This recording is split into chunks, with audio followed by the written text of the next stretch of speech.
Well, good day, viewers, and welcome to the Sport Wrap Show. I'm your host, Brian Munango, updating you on the latest sports news. There's so much sports to talk about today, as we did have a few press conferences that took place in the city of Windhoek. We had the Spa Women Marathon that is scheduled to take place in March. That was announced as well, and we have the 30-man squad that was announced by the Namibian Rugby Union. We'll be getting into those stories right now as we get into the hit list.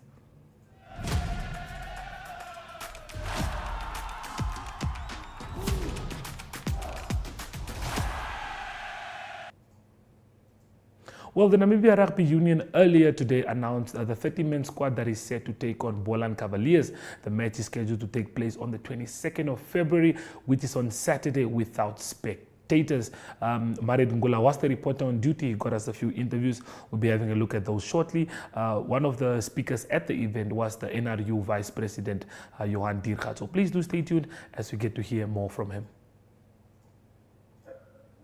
Yes, thank you very much for having me.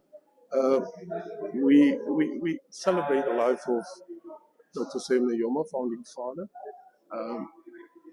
We know what freedom had brought us the day of independence. After independence, we could play a lot of international rugby. We could play being part of the World Cup for 7 times in a row.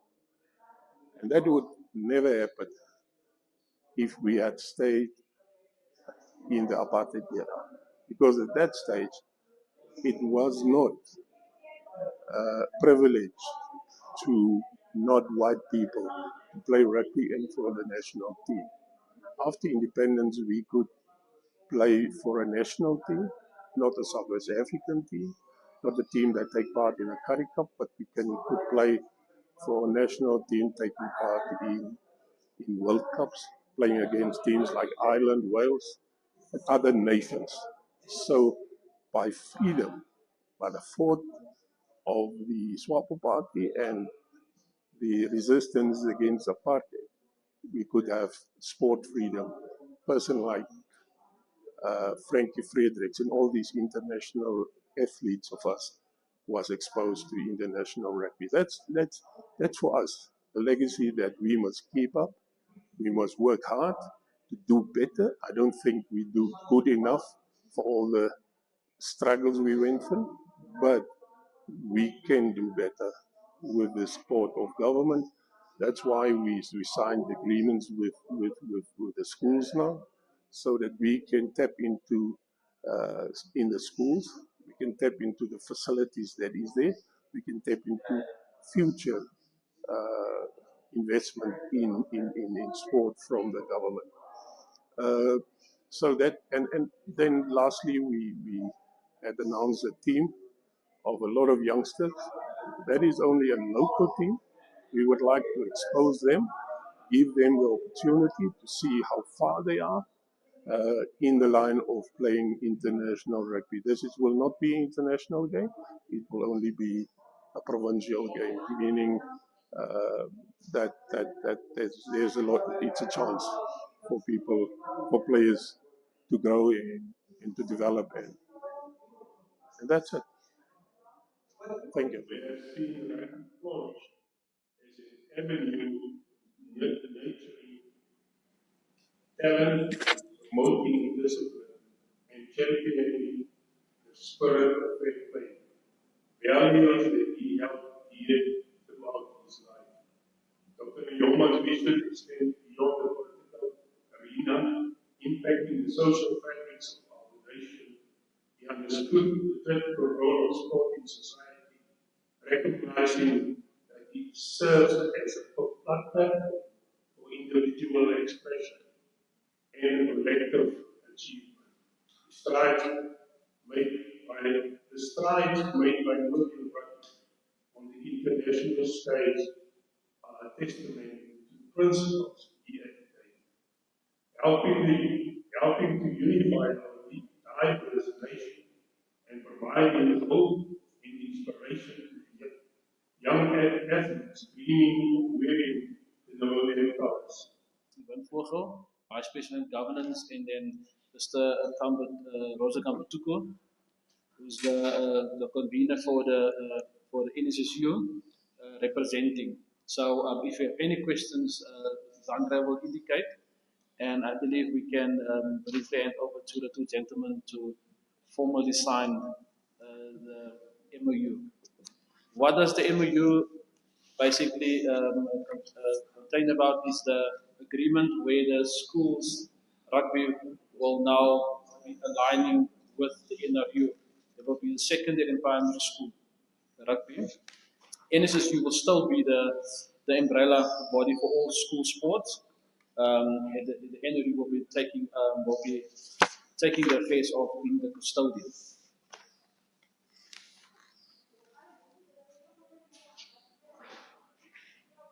Would you like to take the honors on that question? Oh, okay. Thank you very much, John. Thank you very much, colleagues from the media. I think it's a simple matter of arrangement to say that the NSSU is an umbrella body for school sports. But when we are doing our development activities in schools, I think we need to realize that the rugby as a code is owned by the federation. So we are just trying to bring the two together so that whatever we do at schools in terms of developing rugby or at whatever activities we are having at schools must be informed by what the federation wants to do, because the vision must come from the federation in terms of where they want to take rugby to, and we at school level must implement what the federation does. I think that is the basic genesis of the agreement. So we are trying to make sure that, and we've got this vision where we want to really bring school sports closer to the federations, because NSSU is we are not a standalone federation on our own. The federations are the owners of the code, so it's a declaration to work together with our federations. I mean, NRU is the first one, perhaps the others can follow, where we really want to get school sports closer to the federation, so that we know that whatever we do at school level, because the NRU as a body, I think, being the first body, they have realized now that schools is the bedrock of development in terms of talent. Schools is the beginning. So whatever activities you want to do as a federation, also you will be well placed to tap into what your schools need to do in terms of developing a particular code, for example. And what we are doing is just to bring the two together so that we know that we are the body for school sports, but we also recognize that the important role that the NRU can play in terms of developing rugby.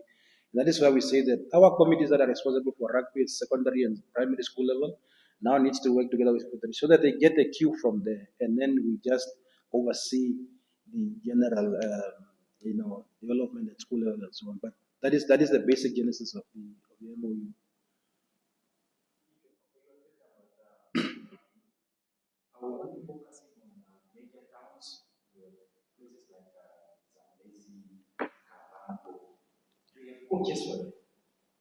So those are part of, and me and John had a discussion last year also, to say that one of the things that we want to do, we really want to, what is the word now? We really want to extend the rugby to the towns or the schools that are not playing rugby.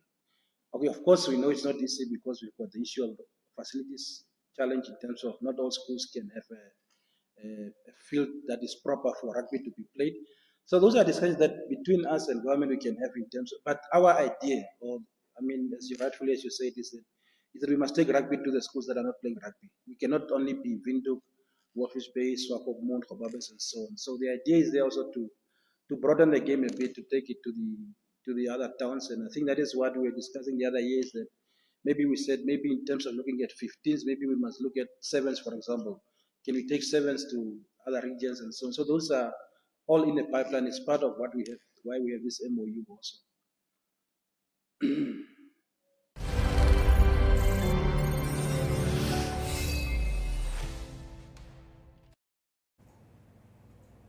Well, the NRU has signed an agreement with the NSSU to scout talent in schools. The press conference also paid a special tribute to the late founding father, Sam Nujoma, recognizing his contribution to the country and the sporting community. Well, NRU Vice President did state on that as well. I think we are very excited with rugby, how rugby is growing and how rugby is moving in Namibia. But we also did make time to catch up with the coaching staff of the Namibian Rugby Union's Welvichas, and we got word from one of the coaches and Danko Berger, the captain, as well. So please stay tuned for that interview. Okay, so we are joined by Ruan. Ruan, just tell us, how's the mood looking in the dressing room, and how excited are you for the game against Boland Cavaliers? I think everybody is quite excited. It has been quite a pre-season for the guys, so it's nice to have something to look forward to, even though there won't be any spectators in the stands. The guys have been doing a lot of running and stuff, so it's nice to get some game time with some actual rugby. Okay, the year looks very busy for you guys. I mean, there's a lot of games to look forward to, international games to look forward to as well. All of this in preparations for the Africa Cup and World Cup qualifiers as well. How important is it for you guys to get this much game time as you can with the boys? Yeah, it's vitally important to get as much game time as you can.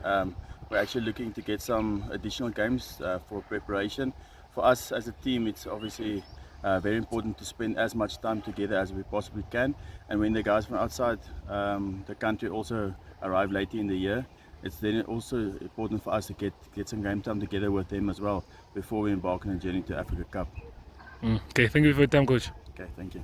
Okay, joined by Danko Berger, who will be captaining the Velvetes against Boland Cavaliers. Excited times for you again, exciting times I'm sure, but just tell us, how excited are you for this game against Boland, and how good of preparation is this for the Africa Cup? Yeah, I mean, we are very excited. We started last year with the off-season, pre-season this year, and the game was also almost cancelled. So for us to play this game, we're looking forward. It's a very important game for us with the preparation for the African Cup. So yeah, very excited.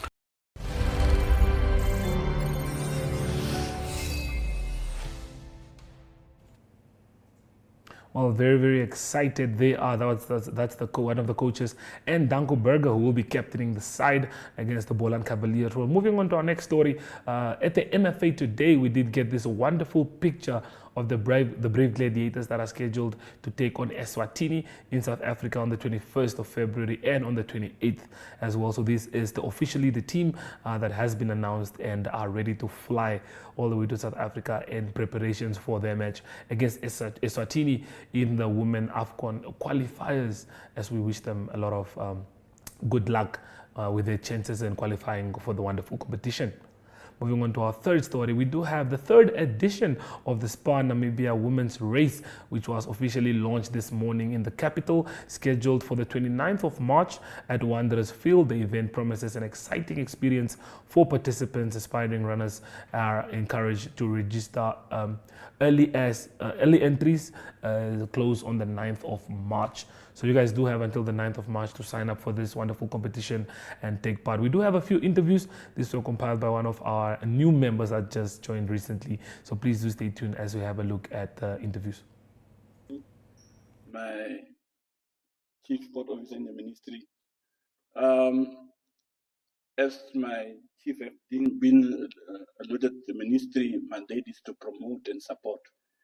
And as a race director, once again, I acknowledge SPAR Group Namibia, led by Mr. Eugene van Wengert. After the second one, they recall me that they will continue with the third edition. Then I say, yes. Which date? 29. I put it on the calendar of Athletics Namibia. So the race is on in terms of logistic organization. Unfortunately, there is no manual registration. We are moving towards the new world of technology. Everything will be done online. And if you can go on www.spar.run, the online registration is there. It's open up to the 9th of March. We have 2.5 weeks as I'm speaking. And I have to applaud the ministry. Our ED secretary have already started register online as a first female from the ministry, and I'm inviting the rest of the ministry, every Namibian girl child, every Namibian woman. If you see you are a woman, you are welcome to participate in this women race, because this is also in a campaign for gender-based violence, this race. And the registration money, normally, Eugene will explain, they go to charity organizations at the end of the day. And we are looking forward to have a bigger number of that one. My director of sport, I have a big challenge regarding reaching the target. I need the masters of the ministry, the regional sport officers that are coming to that race to bring athletes. I want athletes. if we talk about the 1,000 something athletes in the previous year, if we have to double the number up to 3,000 or up to 5,000, if we reach the number of 5,000, I was just speaking to the retail operation manager, Franz Arlotter, who's not here. Then we can talk about the race to become a Grand Prix series of the South African one. The same day, the 29th of March, is the same day the Cape Town race is taken. The Sunday. The same weekend. It's where the Cape Town race is also taking part. So we are looking forward for that. And without the support of the ministry, I need the support of the ministry. I will put the submission on. And last year we have a challenge of people who came, but no athletes. So we need to help those one who does not have internet at the respective offices in our ministry, in the respective region and the respective town. So as a race director, when it comes to the logistic organization of the event, with the assistance of SPA is ready. You can see the technical people are here, and the race is ready. All what we want is the number. The number is the number that will determine whether we will become one of the Grand Prix series. When we become a Grand Prix series, I would be applauded to have some of the elite athletes from Kenya, from Ethiopia to come and run here in Namibia. And this is my dream for the next 5 years. The next 5 years to come, I want the race to become a Grand Prix series. And to become a Grand Prix series, we need numbers. Women are invited to take part.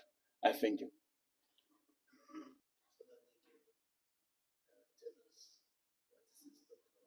Thank you, Hendrik. Master of Ceremonies, Mr. Karamendu, a wonderful open welcoming remarks. Thank you. And Ms. Manuel. All protocols are observed by us, as well as the observance of the passing of our founding father, which we are deeply saddened for, but we will celebrate his life in this month of the ladies' race.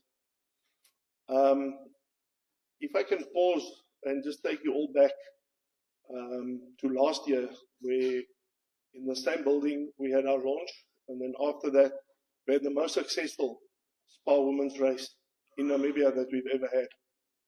We had the ministry there, we had great support, and we had a lot of runners that took part here in Windhoek. We had even more runners taking part throughout the country. So I want to just add in that everybody must understand that the race is a virtual race for those that cannot be in Windhoek. To run in every town where there is a SPA, for the ladies to get involved and to run in solidarity for the women of Namibia. All funds generated are donated to the women of Namibia in areas where they need assistance and help, and the children as well. And that is where every year we have added the donations from the group in order to go there. But sport won't be sport without prize money, so just go and look on the website. I don't want to give it away. I want you to go log in. I want you to go and see. There's prize money for the elite runners in every division. There are nice prizes that are there. We are also giving away lucky draws. So for everybody that can be there, come and join.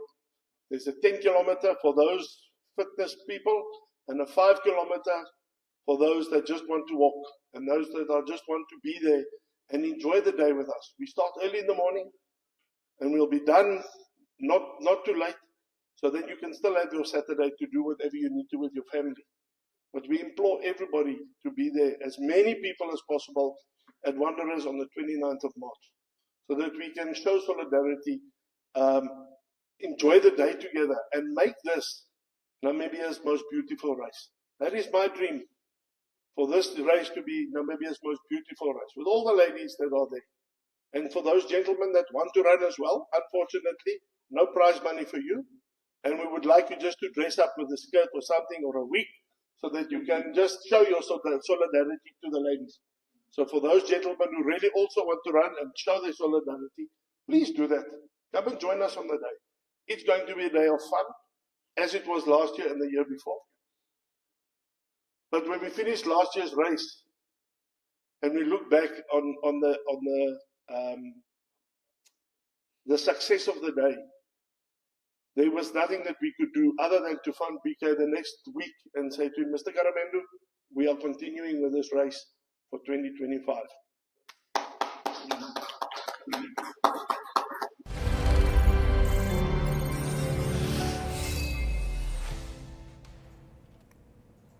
Well, we are very happy to see that the third edition is scheduled for March. Moving on to our last story for the day, we have Michael Hamukwaya, the Secretary General of the Namibian Paralympic Committee, said the aim of the upcoming Wheelchair Tennis Development Clinic is to provide opportunities for para-athletes. NPC, together with the Namibian Tennis Association, will host a training camp in the capital from the 21st to the 23rd of February to provide more insight into the sport of tennis. The training will be conducted by an expert from South Africa and NTA coaches. Currently, the NPC only has popular sport codes such as athletics, swimming, and powerlifting. This clinic will provide para-athletes with a wider range of sports to choose from. So that's also one to be very excited about for this upcoming weekend. Well, Ariokad is on standby, so please do be on standby for international news.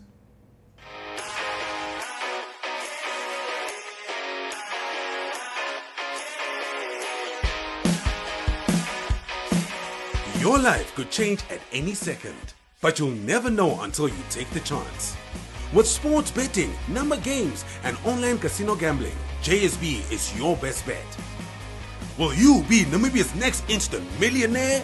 Place your bets easily online at jsbsports.bet or at any JSB location nationwide. We'll take you to the action anywhere, anytime. JSB, where the next instant millionaires come to play. Strictly no under 18s. JSB supports responsible gambling. Winners know when to stop. Taking flight has never been easier. Paratus is introducing Sky-Fi internet packages with speeds that will have you reaching for your seatbelts. Starting from $500 Namibian excluding VAT per month, with speeds reaching up to 10 megabits per second. There's even a prepaid option where you can top up your Sky-Fi internet for just $15 Namibian per gigabyte. No contracts, no fuss. Visit your nearest Paratus branch to find out more. Or go to paratus.africa/Namibia to sign up online. Always prepared, Paratus.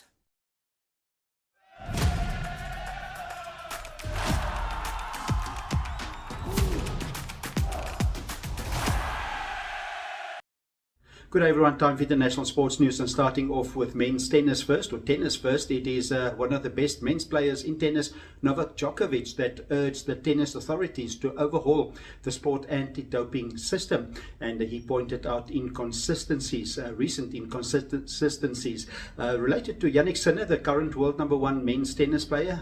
Sinner agreed to a 3-month ban, and that is after he twice tested positive for traces of chlorospol, and that was last year, and he will miss no majors this year. And then also former five-time major winner, former number one Iga Swiatek, on the women's side of world tennis, she also got a ban of just 1 month, and that is after a positive test for hard drug trimetazidine, and that was not well received by Novak Djokovic, he said. In contrast with that, Simone Halep, that is also a former number one player in women's tennis, she got a 4-year ban, tested positive, she for blood boosting drugs, Rogadastra.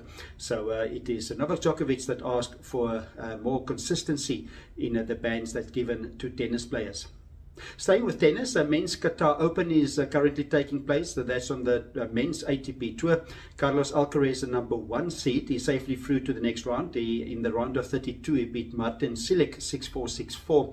And then also it was not a good result for number 10 seed. That is Grigor Dimitrov. It is Grigor Dimitritov's number 7 seed. He lost to Yuri Lebeshka, and that was in 2 sets. And better for Jack Draper of Australia, beating Alex Popyrin 6-2 and 7-6. That's the Qatar Open.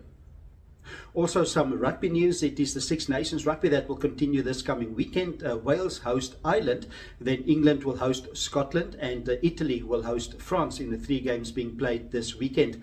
And team news from England is that Alex Dombrand, he plays normally 8th man, and he's recalled to the squad. He was injured just before the first game of England against Ireland, and he's recovered from his injury, and he's available for this weekend's game against England in the Calcutta, or against Scotland in the Calcutta Cup.